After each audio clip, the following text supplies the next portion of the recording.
dia, boa tarde, boa noite. Sejam muito bem-vindos e bem-vindas ao Para Não Largar a Físio, onde tentamos misturar coisas sérias, nossa indignação, um pouquinho do nosso humor em 1 hora de gravação.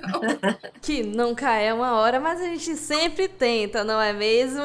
Basicamente, o nosso objetivo aqui é inspirar vocês, profissionais de fisioterapia e estudantes de fisioterapia, a amar um pouco mais a nossa profissão, a ter os olhos brilhando um pouquinho mais sobre esse mundo incrível que a gente vive, não é mesmo? E, tentando dar 1 hora, mas não tá dando certo. Mas, enfim, segue a vida, né, Amanda? E hoje temos a ilustríssima presença, de novo pela primeira vez, a professora Cristiane, que foi a pessoa assim que abriu, né, esse podcast, a primeira convidada que nos deu a honra da sua presença e de bater um papo com a gente sobre a história dela dentro da fisioterapia. E hoje a gente vai conversar, obviamente que linkando, mas a ideia do episódio de hoje é falar um pouquinho sobre transtorno do espectro autista.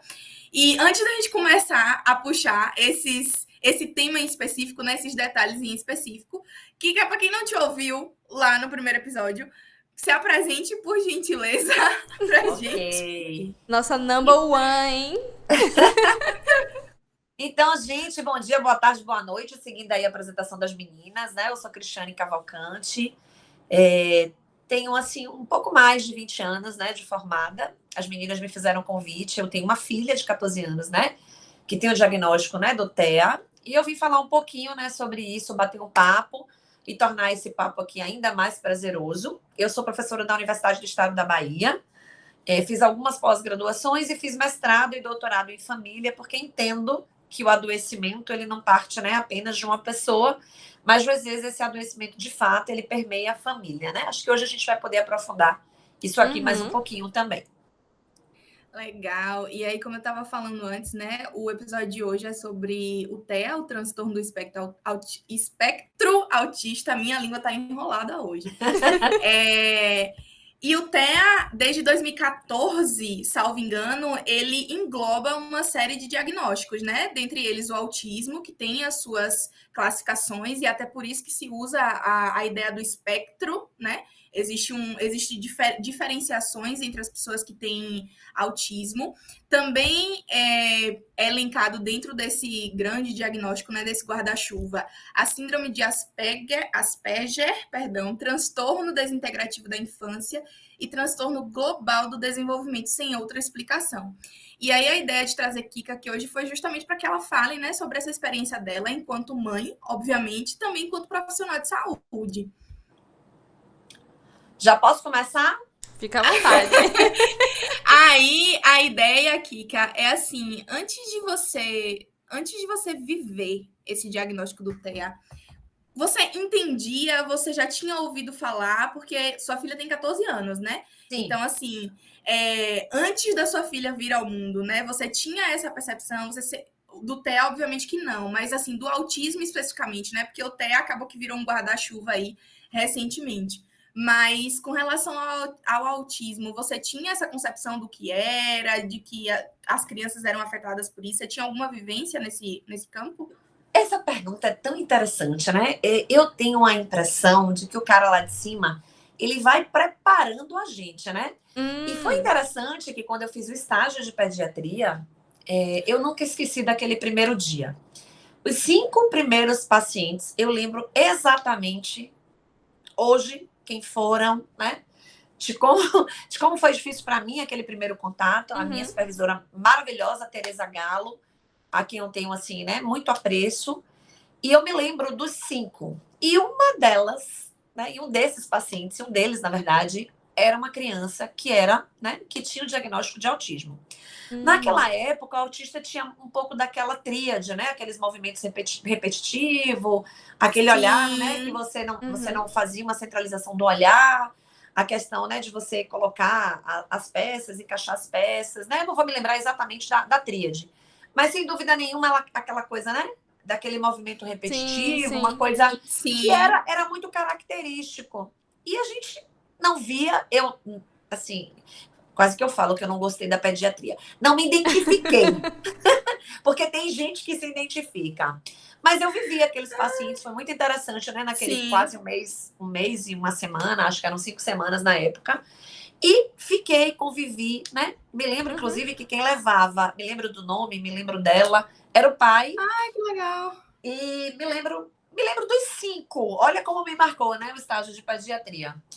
E naquela época a gente nunca passou pela cabeça. Na verdade, eu fui trabalhar, né, com neuroadulto e a gente acaba trabalhando, né, com as pessoas aí com algum tipo de deficiência, né, permanente. E eu me lembro muito, assim, dessa modificação na família. E eu ouvi muitas histórias. O que enriqueceu muito minha carreira era essa possibilidade de atender a domicílio, embora eu tenha começado no hospital. Aquelas histórias eram muito ricas, né? Mas ninguém imagina, gente, que vai ter um AVC, né, um acidente vascular encefálico, um AVE, ou um traumatismo crânioencefálico, a lesão medular, especialmente, né, quando a gente trata aí de indivíduos jovens e que aquilo vai mudar a vida por inteiro, né? A gente não pensa que isso vai acontecer com a gente. Então, assim, eu tive essa vivência, o que é muito diferente do que eu vivo ou convivi, mas era uma outra época, né? O autismo era muito distante, não existia, né? Essa quantidade hoje de diagnósticos que nós temos. Mas eu tive essa vivência antes. Apenas essa, inclusive, né? Porque depois eu comecei a trabalhar, não tive mais. E provavelmente um baixo diagnóstico, né, Kika? Porque entendendo hoje como autista, ele é um espectro, tem crianças que têm o autismo, mas que, sei lá, 15, 20 anos atrás, com esse comportamento, que, assim, às vezes é um comportamento... Eu não gosto de usar a palavra obsessivo, mas gosta muito de um determinado assunto e fica focado só naquele assunto. No hiperfoco. E aí, assim, no hiperfoco. E isso poderia ter sido uma característica que há 15, 20 anos ele é só uma criança que gosta de ficar lá na dele, que não conversa muito, que é introspectiva, e na verdade talvez fosse um autismo mais leve. Mas como não havia esse diagnóstico, né? Talvez muitas crianças aí foram subdiagnosticadas. E por isso que tanta gente é diagnosticada hoje na vida adulta, né? Então, assim, tem um monte de gente aí sendo diagnosticado hoje, na altura dos seus 30, 35, 40 anos, como autista ou com alguma dessas síndromes dentro do TEA.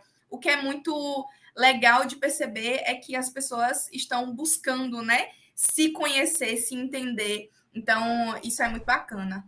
Sim, com certeza. Eu vou falar um pouquinho disso que você trouxe. Você trouxe 2 pontos importantes, né? Eu acho que a primeira coisa, hoje o diagnóstico, né? Quando os pais levam os filhos, muitos pais são diagnosticados, né? Então é um pouco do que você disse mesmo, né? Talvez aquele nerd mais quieto, aquele que não se encaixava nos padrões, né? Aquele de altas habilidades, que hoje a gente chama, né? De nível, da classificação nível 1. A gente vê que talvez, né? E a gente vê realmente hoje muitas pessoas sendo diagnosticadas na vida adulta, o que é maravilhoso. Eu participo de um grupo chamado AutiMais, o que me enriquece muito do ponto de vista pessoal e profissional, porque os autistas adultos, eles dizem assim, eu comecei a me entender a partir do diagnóstico, né? Porque as pessoas não entendiam, os professores não entendiam, e nessa brincadeira, né, quem somos nós, né? A gente precisa se sentir pertencente, né?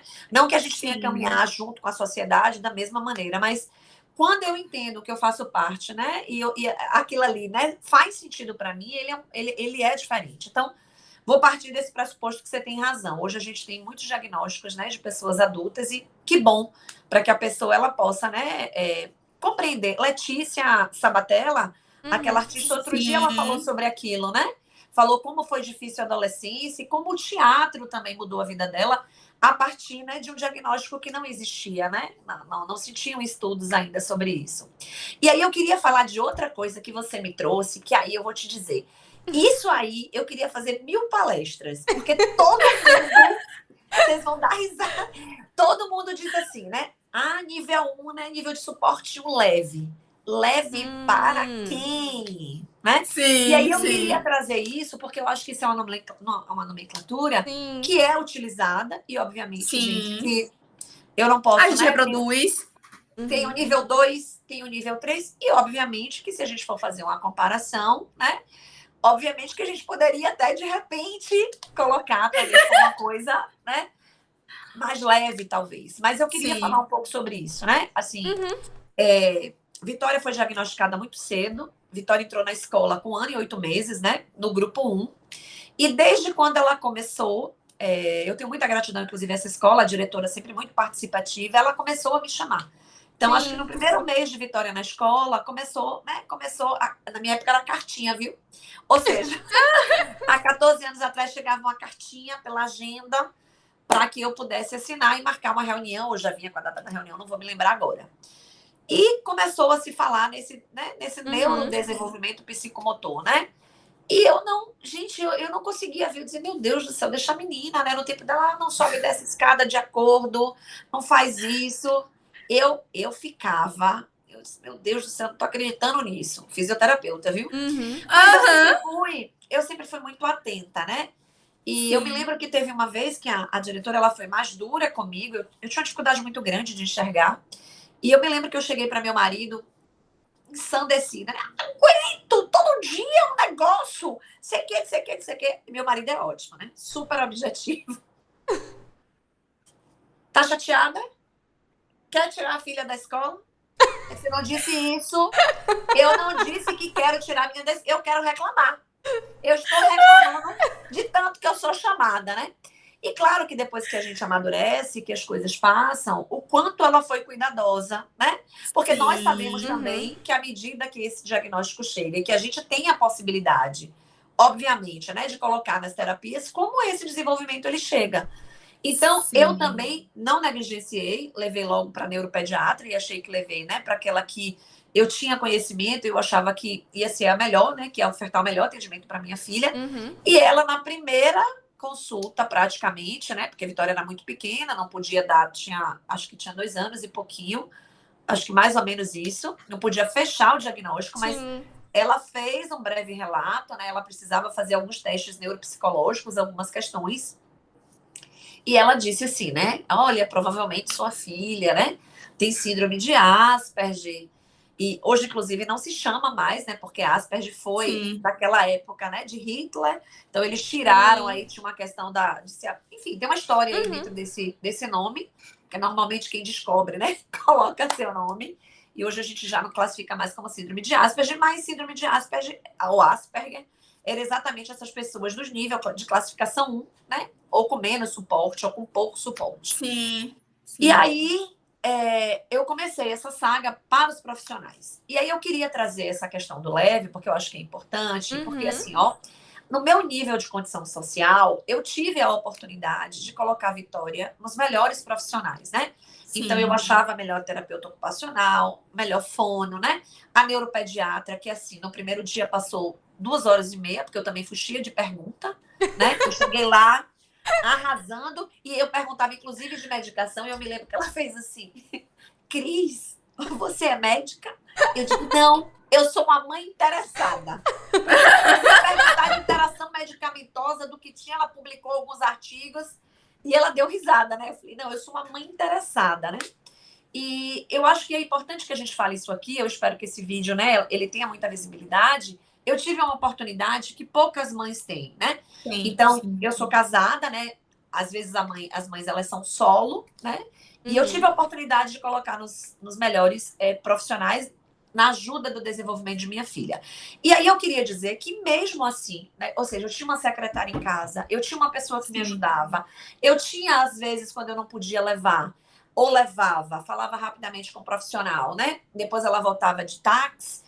Então, havia uma rede de apoio, né, de suporte para esse desenvolvimento. E aí, trazendo um pouco dessa questão, mesmo assim, é uma coisa que não é leve. Por quê? Porque são, além de todas as atividades que rodeiam uma criança, são muitas terapias, né? Eu gostaria de dizer isso aqui também, né? Não me julguem. A gente não imagina, é um diagnóstico difícil de ouvir, né? E especialmente, eu falo muito de mim sem vergonha nenhuma, porque eu também saio da professora, eu venho para virar Cristiane gente. Eu me lembro que quando ela falou assim, né? Asperger, né? Vai ser muito leve, vai ser inteligente, a gente vai precisar trabalhar mais questões motoras. Eu fiquei com leve também. Eu fiquei com, né? Ó, inteligente, eu peguei o que aquele momento eu era capaz de absorver.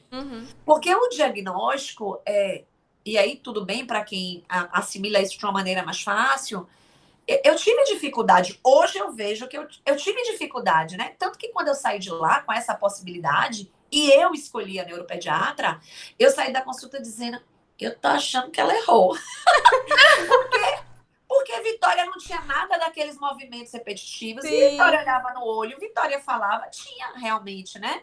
Um retardo no desenvolvimento, se a gente puder dizer assim, né? Uma não adequação dentro do que a literatura preconiza. Mas eu falei, meu Deus, o autista, né? Clássico, como era. Mas, como ela mandou eu procurar os profissionais, vai eu lá na saga.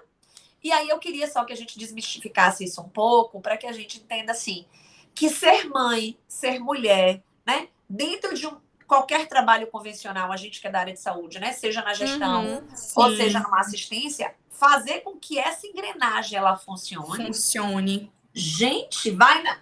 E tem as questões alimentares, né, Vitória? Não teve, mas assim, muitos têm, né? Então, não é uma coisa fácil.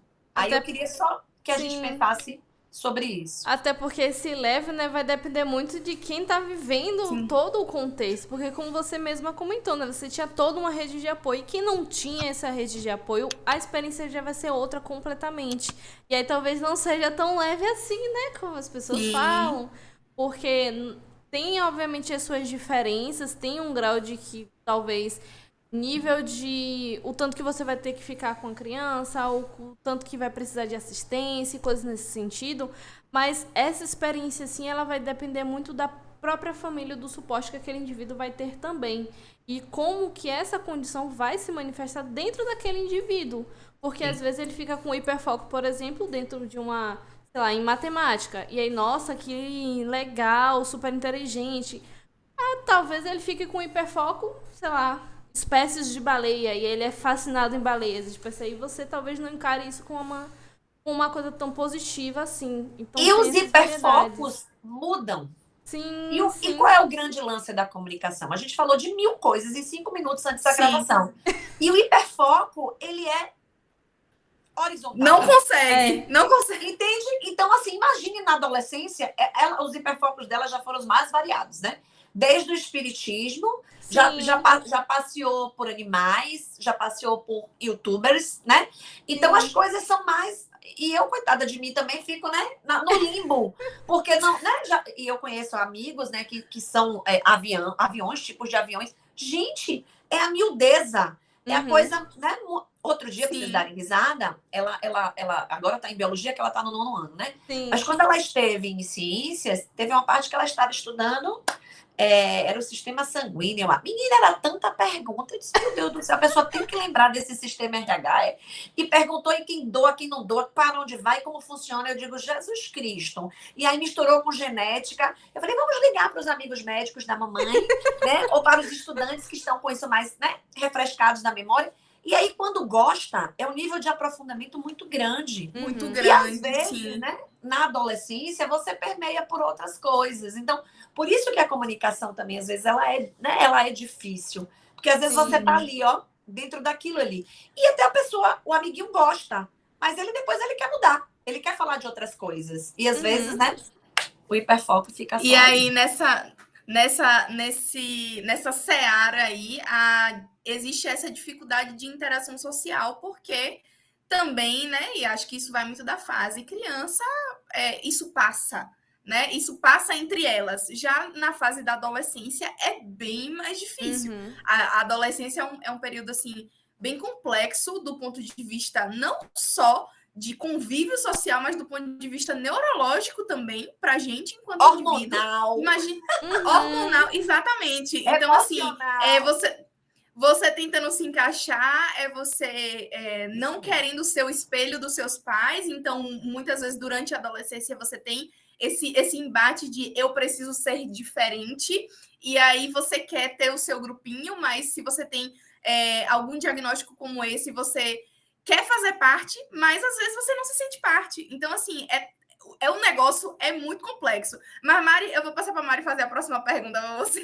Faça, porque aí eu vou te responder sobre isso também, porque todo mundo que está assistindo vai dar risada. Pronto.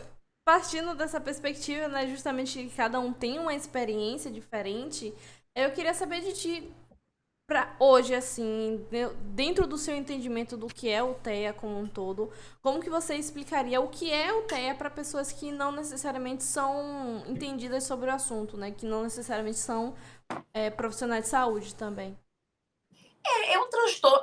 O TEA significa, na verdade, um transtorno do espectro autista, né? Então, Uhum. há algumas questões no desenvolvimento cerebral desse indivíduo. Então, por exemplo, eles não têm um planejamento executivo. Eu preciso ajudar minha filha no planejamento executivo, né? E às vezes, principalmente o nível 1, por exemplo, é aquele pensamento mais rígido, né? Uhum. Então, é uma questão neurológica, a gente sabe, né? Tem uma questão psicomotora também, e tem mil outras coisas aí que a Amanda trouxe e que a gente vai reverberar, por exemplo, que é uma questão muito nítida, que é a questão da comunicação. Mas aí eu queria também, já que você fez essa pergunta, trazer para um pensamento enquanto sociedade, né? Sim. Por que precisamos nos encaixar tanto se somos de fato indivíduos tão diferentes? Sim. E aí eu acho que minha grande dificuldade, eu vou responder você, Marília, mas vou puxar o gancho de Amanda, né? Quando a neuropediatra de Vitória trouxe o diagnóstico, nesse primeiro momento ali, ela com 2 anos e pouco, né? E depois nós fizemos, acho que foi com 5 anos ou 7 anos, não, acho que com 7, com 12, que ela começou a fazer os testes neuropsicológicos e que, de fato, né? Deu uma tendência, né? Tem isso assim, né? Vem lá. Eu estava sempre na tendência. E como Vitória era excelente aluna, aprendeu a ler, né? No grupo 5 já estava lendo, fiquei super emocionada quando ela passou por uma placa e leu. Sabe essa coisa cognitiva, intelectual, a mãezona lá, ó? Sim. E eu em área da... Minha filha é um gênio. Mas eu ia para os acompanhamentos, né? Tava lá nos acompanhamentos, nunca deixei de fazer nada. E o interessante disso que você trouxe é que realmente na infância, qual era o meu pensamento, né? Eu sou muito falante, muito comunicativo, pai mais fechado. Eu achava, vou falar com toda sinceridade, sem vergonha nenhuma, porque aqui fala a pessoa. Uhum. E eu gostaria que isso chegasse mesmo para as pessoas, mesmo sendo da área de saúde, né? Mesmo tendo uma formação, mesmo com a boa leitura, eu achava que tinha uma questão de personalidade, que ela era, né, assim, mais na dela. E Sim. o pior, por isso que eu falei logo no início, quando você falou de leve, como a gente tem que ter cuidado. Muitas pessoas reforçaram isso. Que maluquice é essa menina? Para com isso, Cristiane. Só puxou o pai, só.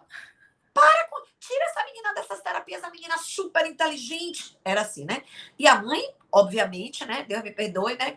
Não posso ser vaidosa, mas na hora, porque era difícil compreender o diagnóstico. Então, Sim. ela é super inteligente. Que é questão motora, e todo mundo vai ser jogador de futebol, todo mundo vai ser, né? Vai jogar baleado.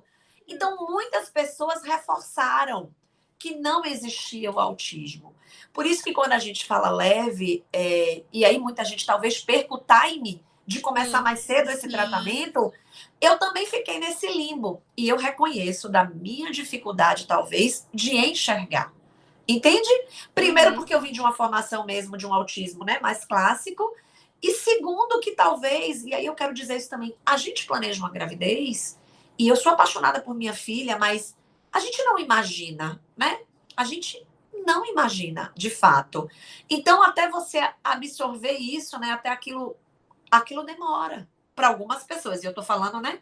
De mim. Então, eu tive um reforço, Amanda, e é tão interessante o que você trouxe da adolescência, porque chegou um momento, Vitória com 11 anos, pode dar risada, eu não vou me incomodar, porque eu já estou em paz na terapia com isso, tá? Eu já me terapeutizei. Eu fui para a neuropediatra da Alta Vitória. Eu me programei toda e disse: olha, meu amor, estou aqui porque estamos muito juntos.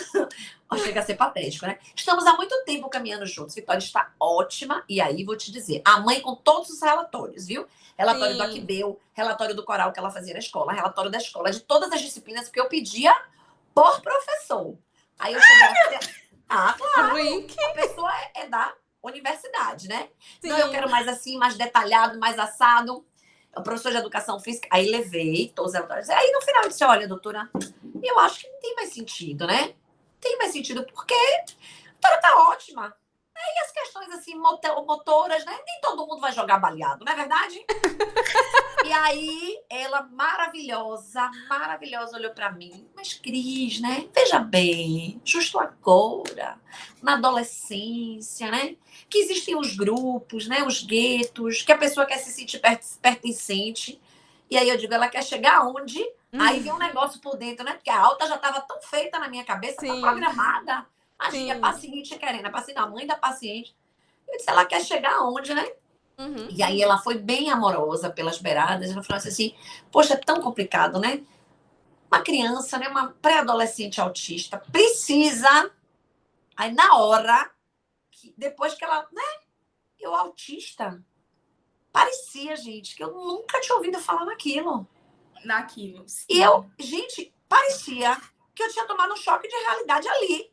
Gente, a menina está sendo acompanhada desde 2 anos, 11 anos, 9 anos. Os alunos me perguntam quando eu dou palestra, professor, e o luto? Eu falei, eu não sei se tem luto de 9 anos, de 10 anos, de 11 anos, mas o meu não foi aquele dos 2 anos. Porque brincam, né? Não brincam que luto, né? Um luto justo é de 2 anos. Eu nem sei que eu não sou psicóloga. Falei, olha, gente, bora falar de luto, não, porque eu nem sei se esse luto acabou. Eu fico brincando. Mas naquele momento ali, da adolescência, que eu saí dali, como assim? Aí eu olhando pra ela, mas eu também sou assim, sabe? Se eu escolhi você para ser minha fisioterapeuta, eu vou seguir aquilo que você disse. E eu falei, você acha, doutora? Acho que você não pode agora, a gente vai caminhar junto. Nossa menina, ela é uma fofa. Nossa menina está crescendo. Aí eu respirei fundo. Essa foi a melhor parte. E o consultório dela é bem pertinho da minha casa, né? Eu saí de lá, levei ela até em casa e liguei para meu marido, deixei ela em casa. Liguei chorando. Parecia. Aí meu marido, o que foi? Meu marido trabalhando no interior. O que está acontecendo? O que foi, Cristiane? Ela disse que nossa filha era autista. É autista. Ele o quê, Cristiane? Cristiane, a gente já não sabia? A gente não sabia. A gente não sabia, eu não sabia. Minha filha, ele... Isso é só um diagnóstico. Diagnóstico só define conduta. Não diagnóstico. Parecia que era da área de saúde, viu? Não define as pessoas. Não define o amor. Menino, mas eu chorava. Que era uma coisa... De soluçar. Que dá. E a Globo me perdeu naquele dia, porque era um choro.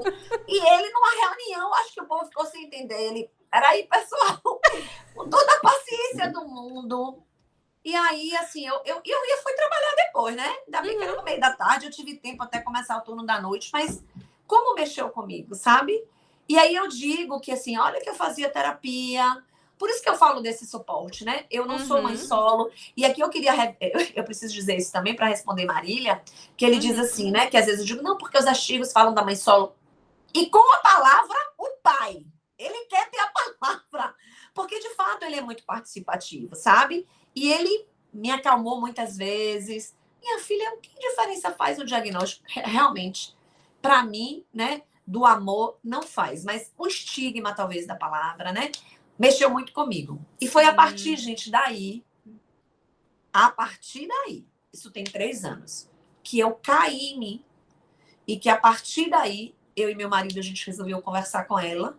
Resolvemos depois, né, procurar um psicólogo para ela, para que ela pudesse também se reconhecer.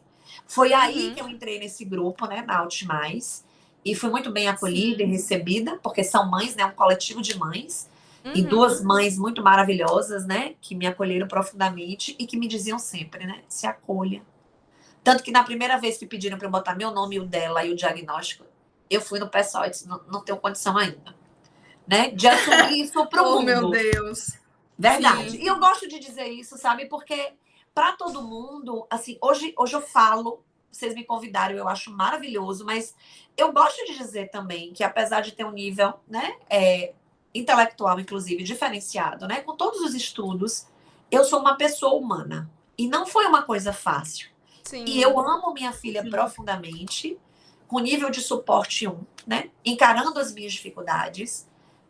Demorei um pouco, né? Para assimilar e para cair a ficha. Então, respondendo a você dessa fase da infância, né, e da adolescência, e falando para você também de como esse transtorno ele se manifesta de muitas formas, né? Então, hoje se classifica no nível de suporte 1, que é esse, né? Que é nível de classificação 1, que é o de menos suporte, que são os que estão aí no mercado de trabalho, que você vai ver, né? Muitos se relacionam a altas habilidades. Tem o nível 2, né? Que já é um pouco menos de suporte, tem o nível 3, que é com grande nível de suporte.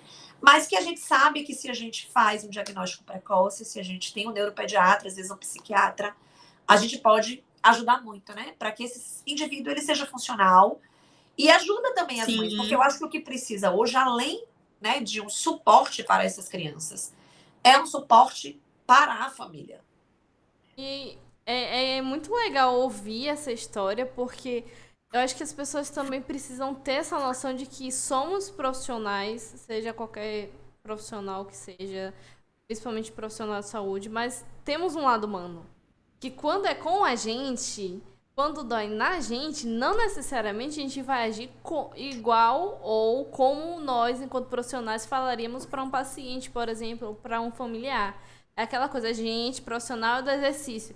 Não, seu fulano, se exercite, não sei o que, não sei o que. Mas a gente tá se exercitando, que a gente tem esse discurso. Mas quando é a nossa vez, não necessariamente a gente vai agir da mesma forma como pensamos ou da mesma forma como se imagina que nós, enquanto profissionais de saúde, enquanto fisioterapeutas, vai agir, né, dentro daquela situação. Isso perpassa por muitas questões internas e é muito bacana você falar sobre isso. Tem a questão da gravidez, né, que você falou, que, enfim, é outro processo. É porque, na verdade, assim, né, a gente vive muito uma sociedade normatizada. Então, a gravidez é maravilhoso, né? Amamentar é fantástico. E a gente acaba... Eu gosto muito de falar e eu não tenho vergonha. Quem quiser me julgar, tudo bem, né? Porque já é muita terapia. Mas eu gosto de ser verdadeira. Eu gosto de falar das minhas dificuldades. E eu, às vezes, assim, ela me ensina muito, né? E um dia ela me disse assim, às vezes para você, mãe, é muito difícil, né? E eu digo, às vezes é. Mas eu quero que você me ensine. E posso dizer alguns momentos aqui que eu, com toda a orientação, gente, eu estudo, sabe? Hoje eu estava estudando alcoolismo e associação, né, com indivíduos adultos por uma demanda aí que me fizeram uma pergunta, eu não sabia responder. E eu quis, né, porque quando é alguém que a gente gosta, né, e quer que colabore, eu queria me inteirar para poder ajudar até na resposta.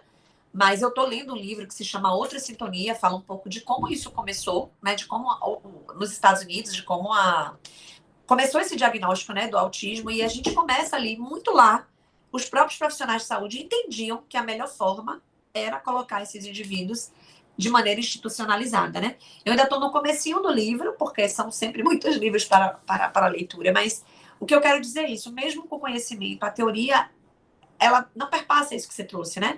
Você conhece de maneira racional, mas existe um amor, assim. E é óbvio que, como mãe, eu também me perguntava, né? E se eu morrer, né? E funcionalmente, né? E autonomia.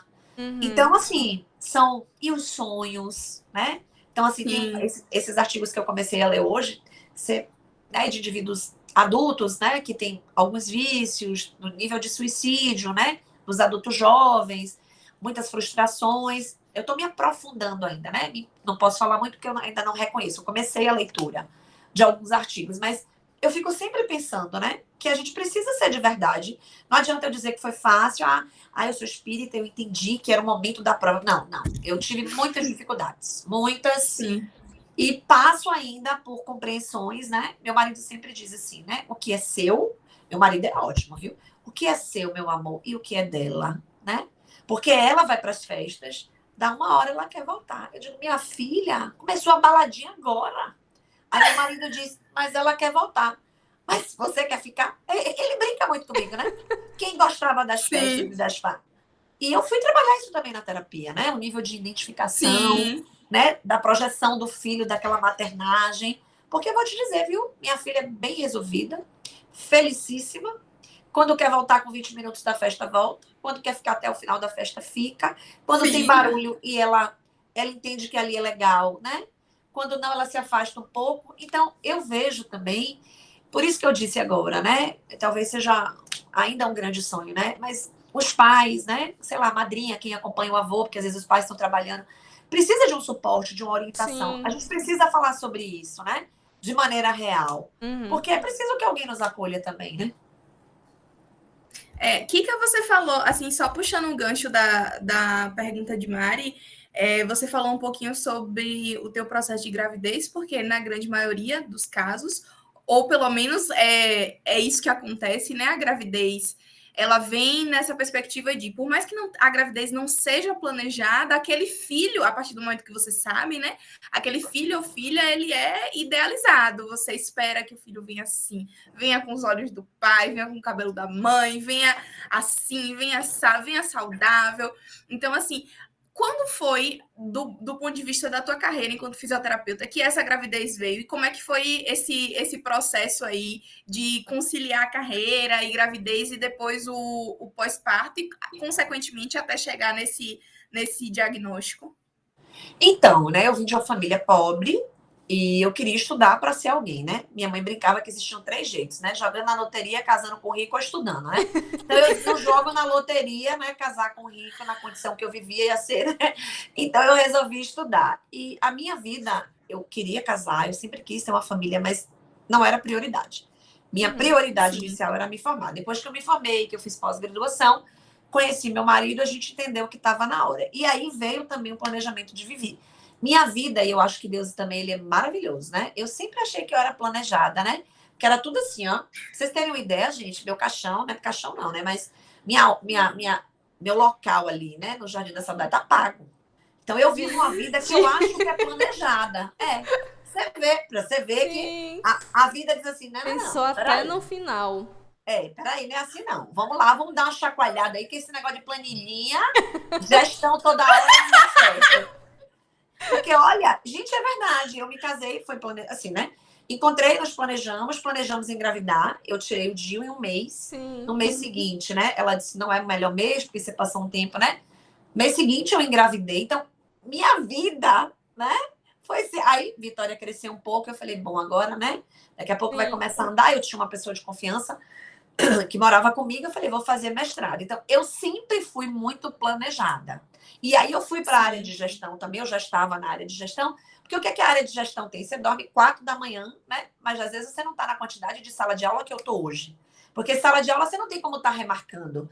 Mas você pode colocar um médico 8 horas da manhã, porque a reunião é às 10. Você não tem hora para sair da universidade. Mas você também não tem aula 7, segunda, quarta e sexta, sabe? Então a gestão facilitou um pouco também essa minha vida familiar.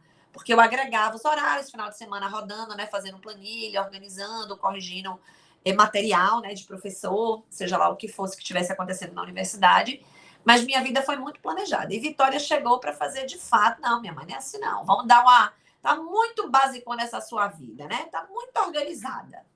E aí foi tudo muito planejadinho. Porque eu queria, de fato, né? Naquele momento, minha vida profissional, ela era prioridade. E você já falou um pouquinho sobre a sua percepção, né? Como que foi esse processo de receber o diagnóstico no início e quando você, de fato, né? Percebeu, de fato, o diagnóstico. Gente, eu não percebi foi nada. Olha, ela mamava me olhando, coisa linda. Era mais quietinha, né? Dormia de 6 às 6, não tinha questões alimentares, né? Tava lá. Andou um pouco depois, né? Subiu e desceu a escada um pouco depois, mas assim, não via nada que de fato me chamasse a atenção. Foi a partir da escola, e aí foi interessante, né? Porque à medida que eu comecei a fazer as terapias, e tinha uma questão da fala também, né? O que é que me chamou mais atenção depois? Ali já por volta dos 4, 5 anos, né? A postura muito largada. Foi aí que eu comecei a dizer, peraí, tinha um aniversário, aí esse que ela fazia, na minha época, acho que agora já é um pouco diferente, né? Quando era nos playgrounds, quando não era nas casas de show, tinha normalmente aquele EVA, aquele tapetinho de EVA, e tinha na altura das crianças o brigadeiro, a pipoca, né? E às vezes eles faziam uma meia brinquedoteca, botavam os livrinhos, ela pegava lá as almofadas, deitava, ia ler, em vez de estar, né? Lá, assiduamente brincando naquelas coisas de pula-pula e tal. Pegava os brigadeiros, obviamente, né? Ia provando ali o que não devia, as jujubas, e deitava para ler. E aí ficava com aquela postura bem largada, né? As pernas bem largadas. Aí eu puxava ela e dizia, vamos ali, né? Para brincar e pular. Ela ia, pulava um pouquinho, muito sozinha. Mas se alguém puxasse a mão e levasse, ela ia. Então, assim, foi caindo muito aos poucos, mas vinha no relance da mente, sabe aquela intuiçãozinha, mas você, ó, não, peraí que não é isso não. Não, eu acho que não. Comigo, não. Foi assim que começou, sabe? Uhum. E essa coisa do... Porque, de fato, uma coisa que a pediatra dela, a neuropediatra, sempre falava era assim, né? Cris, não alimente a intelectualidade. Isso ela já tem. Você tem que alimentar as questões de motricidade. Então, por exemplo, coloca no esporte, de preferência esporte em grupo. Porque o que é que eu fazia? A gente ia da universidade. Eu ia para o shopping comprar livro, ia para as coisas da... Né? Na época era Livraria Cultura. Eu queria assistir os teatrinhos, né? Leitura. Tanto que minha fala era, pode escolher os livros que você quiser. Aí eu me lembro que numa dessas ela escolheu um livro de 200 e poucos reais na época, que era um livro que virava a Casa da Princesa. Eu falei, não, minha filha. Ela falou, não, você me disse que isso é um livro. Era um livro que virava uma casa, né? Eu disse, não, mas esse tipo de livro não está incluso. É livro de leitura, né? Eu me lembro muito disso. Então, eu pela própria formação, achava que era importante a leitura. E ela, de fato, porque o que é que a gente faz, gente, nós, seres humanos? A gente reforça o que a gente já tem de melhor. Então, ela, por exemplo, fugia das questões de motricidade, né? Então, eu me lembro também que quando eu ia para o balé, nessa escola, que era a escola até o grupo 6, eu achava lindo. Ela dançando completamente, às vezes, fora do ritmo, mas eu achava aquilo... Gente, era uma preciosidade, sabe? Eu realmente não conseguia ver. À medida que o tempo foi passando, que aí tanto que eu me lembro muito que uma professora, gente, isso me marcou tanto. Ela disse assim mesmo, Cris, isso é coisa da tua cabeça. Eu tenho um filho hoje que só tem um amiguinho. Como é que você quer essa pessoa super socializada? Entende, gente? Porque eu falo dessa questão do leve. E ela realmente aprendeu a ler com 5 anos no grupo anterior, já chegou no grupo 6 lendo. Então, para mim, eu dizia, né? Eu ficava naquele limbo. Até, obviamente, né? Agora, Cris, eu lembro que no primeiro episódio que a gente gravou contigo, você comentou do dia que a sua filha te pediu aquele crachazinho, acho que foi o cordãozinho. E que você ficou assim, o quê? Como assim? Aí eu queria saber. Sim, eu queria saber como é que foi a sua percepção sobre a sua filha entendendo o diagnóstico que ela estava tendo? Como é que foi esse processo de ver ela se entendendo dentro desse diagnóstico? Ina, que maravilha. Essa pergunta é maravilhosa. Meu marido é ótimo, viu, gente? Mais terapeutizado do que eu. Acho que a minha terapeuta que não está fazendo efeito. Ele conversava tranquilamente com a Vitória. Minha filha, você sabe, né? Que você é autista, nível de suporte pequeno. No início, eu ficava assustadíssima, né? Porque meu marido é muito reto. Sim, direto ao ponto. Prático, racional. E aí ela no início, ela não compreendia. Ela não se via, né? Aí o que ela foi fazer? Ver vídeos, né? Ela assistia, começou a seguir, né? Ali no YouTube, ela ia, olhava. E foi quando a gente também entendeu que estava na hora dela conversar sobre ela na psicóloga. E a psicóloga começou muito maravilhosa, assim, né? Vamos conversar sobre o quê? Aí começaram a fazer os combinados. Então, uma semana a Amanda dá uma sugestão, na outra semana é Marília. Aí era uma semana de Marília, uma semana de Amanda. Aí teve uma semana que ela sugeriu falar sobre autismo, né? Sobre as diferenças. E aí ela, eu tenho isso. Que é a psicóloga das devolutivas, né? Da compreensão. Sim. E aí ela começou a ver, aí ela começou a se entusiasmar. Aí foi o hiperfoco do autismo também, que ela começou a seguir não sei quantas pessoas. Era tanta gente. E aí ela começou a compreender. E hoje ela fala tranquilamente. Tranquilamente. Outro dia, não sei qual que eu brinquei. Alguma coisa que eu falei, ela falou, eu sou mãe autista. Eu não me lembro qual era o contexto. Ela, sou mãe autista. Eu fiz alguma brincadeira. E ela, a maior. Aí ela estava falando da universidade. Foi isso. Porque começaram na escola agora no 9º ano. Eu não sei exatamente o que é, mas é um projeto de vida. Então, é uma disciplina socioemocional muito interessante. Inclusive, é um livro de Rossandro Klinger, né? Acho que ele bolou esse livro. E muito bacana. E eu acho que dentro dessa possibilidade socioemocional, eles criam um projeto, né? Acho que tem a ver com o novo ensino médio também. Ainda não captei, não, porque não teve a reunião da escola, que começou segunda-feira. E nessa brincadeira, eu comecei a falar, minha filha, você quer mesmo fazer medicina, né? Seguir os passos de sua irmã? Quero. Que bom, então vamos, né? Diminuir o nível de tela, vamos começar a ter mais disciplina, porque se começa hoje, comecei com essa conversa, né? Sim. Aí ela começou a me perguntar de Enem, de universidade pública, eu comecei a falar de cota, ela queria saber o que era cota. Aí eu não sei o que foi que eu falei, ela, mas eu sou autista, eu sou PCD, eu entro na cota e começou, né? Então, ela lida numa tranquilidade, entende? E eu acho, aqui eu quero também falar sobre isso, a turma de minha filha, eu acho que essa geração, ela também tem outro olhar, sabe? Sim. É um olhar, meu Deus do céu, é diferente, né? Graças a Deus, porque a gente está evoluindo enquanto sociedade. E eu vou te dizer, assim, nunca tive, não tenho o que dizer, sabe? Então, eu acho que há uma compreensão desse novo mundo, né? De respeito, as diferenças. Tem os arranca-rabo da turma, que são normais. É normal. Né? Das diferenças também. Mas é muito bacana. E ela, ó... Tranquila. Tranquila e calma. Por isso que quem faz terapia também é a mãe, né? Sim. Terapia faz diferença nas nossas Kika, vidas. é legal ver você falando assim das potencialidades, né, da sua filha, e isso é bacana, e a gente imagina, acho que todo pai tem orgulho, todo pai presente, mãe presente, né, tem orgulho de ver o que é que seu filho se tornou, porque conhece ali, enquanto pequeno, um ser totalmente dependente de você, e você vê aquele indivíduo se desenvolvendo, buscando sua autonomia, correndo atrás de seus sonhos. É interessante ver essa questão do seu orgulho enquanto mãe, e mãe de uma pessoa que tem um diagnóstico, mas tem também suas inúmeras potencialidades. E aí eu queria ouvir de você, Kika, assim, se você pudesse elencar aqui pra gente 3 qualidades assim que você mais admira na sua filha. Ela é disciplinadíssima. Sim. Disciplinadíssima, né? E que mais? Persuasiva. Importante. Cheia de argumentos. Menina, para vencer vitória, tem hora que eu digo, eu sou mãe e porque é tanto argumento, é tanto, né, vai e volta de algo. Porque sim. Então tem hora que, gente, eu quero ser uma mãe diferente, mas eu me vejo a mãe de antigamente, porque é tanta... Mas veja bem, não, minha filha, pelo amor de Deus. Vai com calma, desacelera. E ela tem uma coisa que eu acho que é muito legal, sabe? Ela, vou achar uma palavra, mas é mais ou menos assim, ela quer se vencer. Vou dar um exemplo. Ela sempre foi mais tímida, né? Mais introspecta, então ela é alta.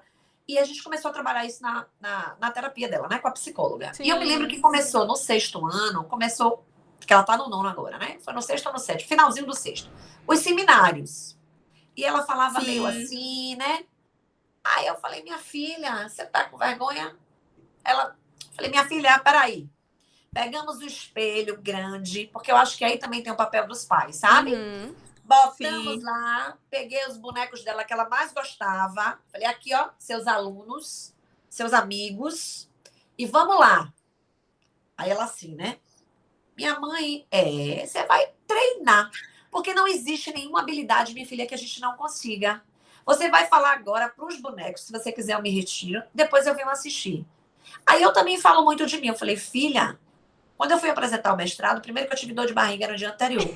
E seu pai fazia eu ler aquele slide 500 mil vezes. E são 20 minutos, né, minha filha? E ele ficava assim, ó, porque eu tenho um vício de linguagem, que eu melhorei muito, mas eu tenho mania de fazer né. Aí ele fazia assim, ó, a cada né. E eu não podia parar, não, porque eu queria recomeçar ele. Aí fazia assim, ó. Então, minha filha, no outro dia não saiu nenhum né. Então a gente... Aí ela, é mesmo, minha mãe? Seu pai também, você acha que é? Não, minha mãe, a gente treina. E aí eu fui colocando ela na frente, e eu digo sempre, viu? Vou dizer logo, tem ninguém melhor do que você, minha filha. Ninguém. Teve uma questão uma vez num seminário que não deixaram ela falar, né? Eu disse, você fez o quê? Tirou nota baixa? Mereceu. Sabe por quê? Não correu atrás? Porque não reclamou. Minha filha, o mundo é o quê? É o cão. O mundo é cão. Então, você reclame com eles. Se não deixarem você no grupinho, reclame com a professora. Se Sim. não adiantar com a professora, vá para a psicopedagoga, vá para a diretora, coordenadora, dono da escola. Em último 27. caso, acione Mamãe. a mãe. Aí depois eu digo, brincadeira, viu, minha filha, que eu não quero ir lá resolver, não vou ser essa mãe. Não vou lá resolver por você. E eu digo a ela, você pode falar, você tem contribuições a fazer e não tem ali ninguém melhor do que você. Então, eu acho que isso também é um papel importante. Uhum. Porque Sim. é óbvio que ela não tem tudo de melhor, ela também tem a questão introspecta mesmo, da própria personalidade. Sim. E eu mandei ela treinar. Treine, minha filha. Teve um dia que foi tão engraçado.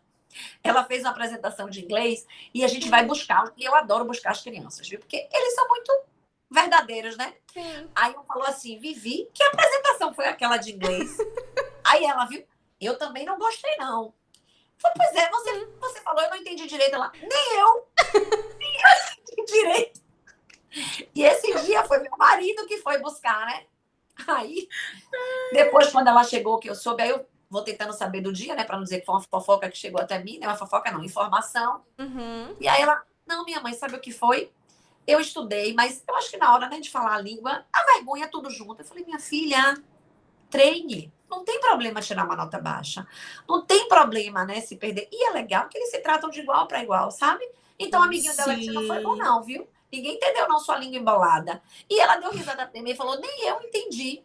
Então, foi muito legal na possibilidade também de eu virar para ela e falar, minha filha, não tem problema não saber, sabe? Uhum. E uma coisa que eu ensino Sim. muito a ela também, né?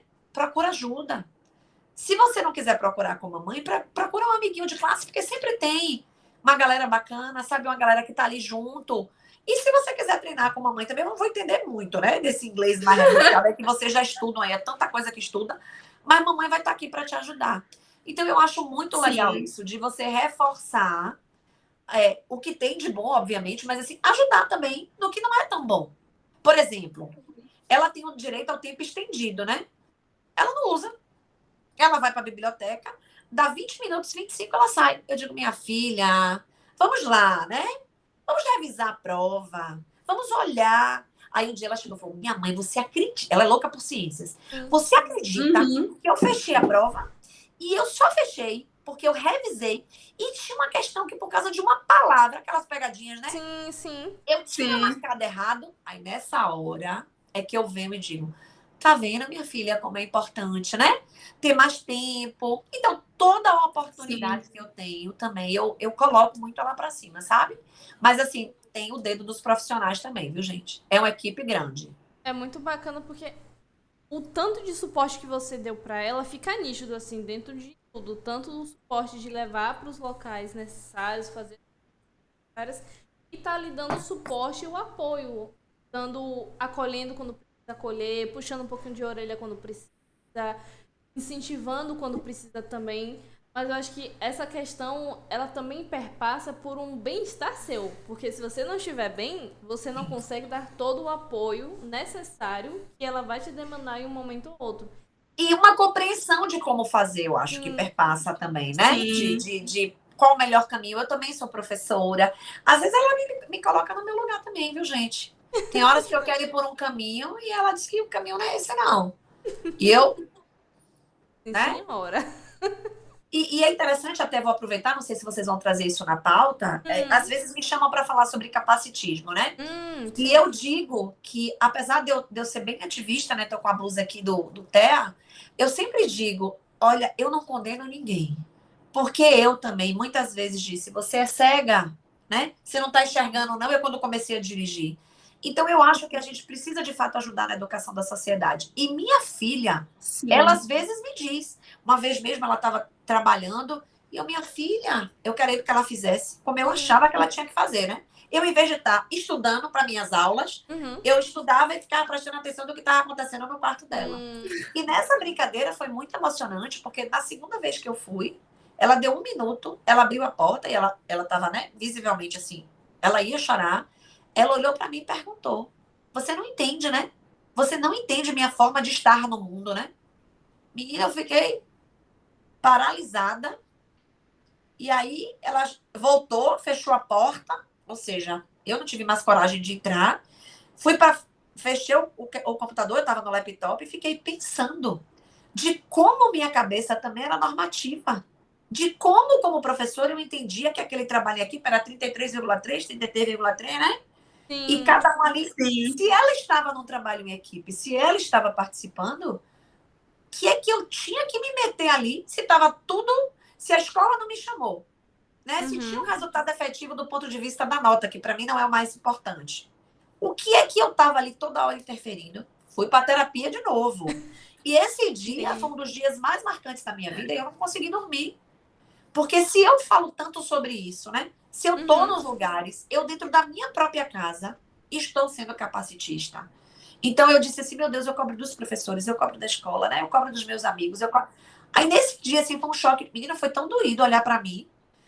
Aí eu respirei fundo. Aí nesse dia, assim, ainda teve isso, viu? Não acabou por aí, não. A gente sempre reza junto no final da noite. Sim. E aí eu fui rezar com ela. Foi nesse dia que ela olhou para mim de novo e falou, mãe, às vezes é difícil, né? Para você. E eu também não tenho vergonha, viu? Eu respirei fundo, falei, filha, às vezes é. Aí eu disse também, eu falei, mas faça do mesmo jeito que você fez. Me sinalize. Porque se você me ensina, eu também quero aprender. Aí ela finalizou. Minha mãe, eu te amo. Tipo assim, eu também entendo sua diferença, né? Sim. Eu também entendo sua Sim. dificuldade. Aí beijei. Assim, ela dormiu em 5 minutos. E eu, com os olhos, né? Não dormiu. Parou a noite. Mexeu muito comigo, gente. Mexeu muito comigo. Muito, muito. Porque eu digo isso, o povo não gosta que eu diga, eu sou a sociedade que eu quero combater. Eu ainda tenho traços normativos, né? Eu ainda penso como fui ensinada. Não é fácil desconstruir para reconstruir ou para me construir novamente, né? Porque hoje. Mas assim, eu tento todos os dias. E por isso que eu acho que é importante esse bate-papo, porque eu quero ser aqui gente. Eu não quero ser a professora, a doutora que estudou lá a família. Eu não. Eu, inclusive, leio esses livros todos e depois me coloco na condição de mãe, sabe? Eu leio. E às vezes eu ligo para uma amiga minha que é muito estudiosa. Ela diz, Cris, você é mãe. E eu ainda tenho outra amiga que é melhor ainda. Ela disse, você está confundindo tudo, viu? Isso é da adolescência. Isso não tem nada a ver com autismo, viu? Eu digo, não, minha filha também faz isso, viu? Eu digo, muito obrigada. Então, eu queria muito dizer isso a vocês, que é um caminho, sabe, de construção.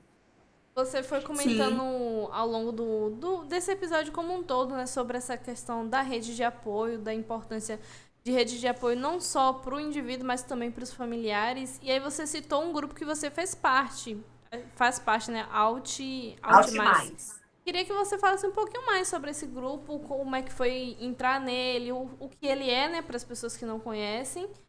Como que foi o seu processo de entrar nesse grupo e como está sendo participar desse grupo? Então, esse grupo me fez acordar para a vida. Primeiro que é uma amiga em comum, né? Sim. Essa amiga em comum me apresentou. E é um coletivo de mães que criou o grupo exatamente para ser uma rede de apoio para as mães. Então, eu conheço tal lugar que libera a medicação. É no site tal que faz a carteirinha. É um grupo, né? Um coletivo de mães com objetivo de apoio. Quando eu entrei, eu precisava me identificar, porque as pessoas querem saber quem são as pessoas que estão ali, né? Inclusive, tem profissionais. Sim.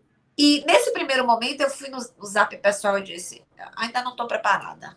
Né? Ainda não conversei com minha filha sobre colocar, né, que ela é autista nível de suporte 1.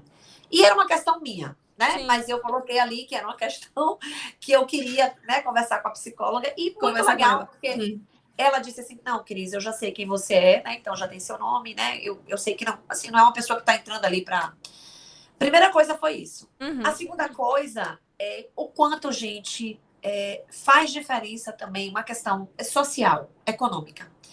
E por que eu digo que esse grupo me fez crescer muito, né? Porque eu me lembro que teve uma pergunta e a mãe falava assim, eu tive dúvida nisso, nisso e nisso. Aí eu, né, na hora, estava disponível no WhatsApp, comecei a fazer um texto, graças a Deus.